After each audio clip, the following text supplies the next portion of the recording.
This is TWiT. Mark in Amherst County, Virginia. Leo Laporte, the tech guy. Hi, Mark. Hey, good afternoon. Good afternoon. Moved back to the rural area of central Virginia up in the Blue Ridge, and we had gotten used to DSL speeds living in a more metropolitan area. Yes. I'm doing some online consulting work and, different things for the business I was in for 30 years. Mm-hmm. I'm having to use a Verizon wireless router, like you were talking to the gentleman about earlier. Right. I can blow 40 gigs in an afternoon in a video conference. Oh, boy.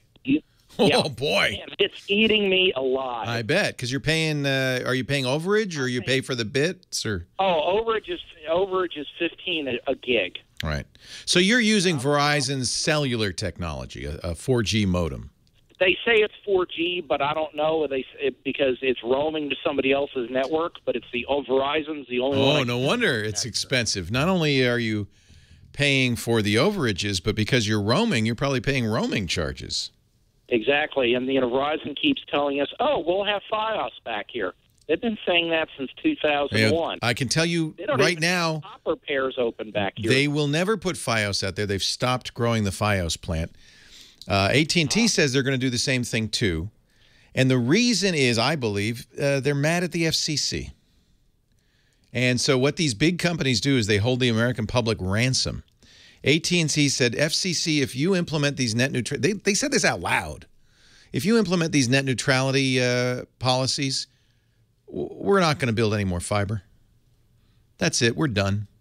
They blackmailed the American public and the FCC to give them what they want. And Verizon did the same thing. They said, we're going to put Fios everywhere. They got some concessions, and then they said, oh, never mind. So they've stopped. They're not rolling out more Fios. That's it. They're done. Yeah. So, yeah, you're never getting Fios out there. That was a lie. Is there anything over-the-air satellite maybe that might be? Well, you can look at Wild Blue. They have a product called Exceed. Mm-hmm.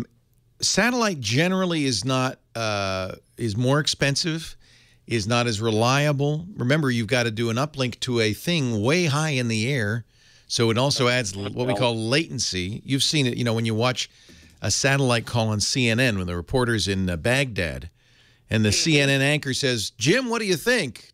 2, 3, 4, 5. Exactly. That's called latency. It's the death of Skype calls. And that's what you get with a satellite, because it has to go all the way up and all the way down. Yeah. So satellite's not great if what you want to do is video conferencing. It's probably not a great choice.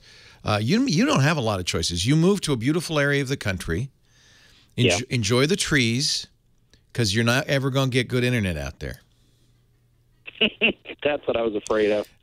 I tell you, this is a big issue. Rural areas, because the population's so thin, one person per how many square miles, it's just not worth it for them to run cable or fiber out there. They can't make enough money. They're not even repairing the copper they have back here. We've got 150 pair of cable running down the road, and 11 pairs are out. Yeah, you're going to have a party line before too long. Hey, Maud, get off the phone. I need to call downtown. You're going to have a party line because there's no money in it.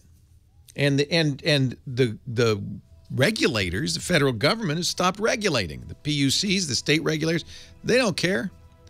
Leo Laporte, the tech guy.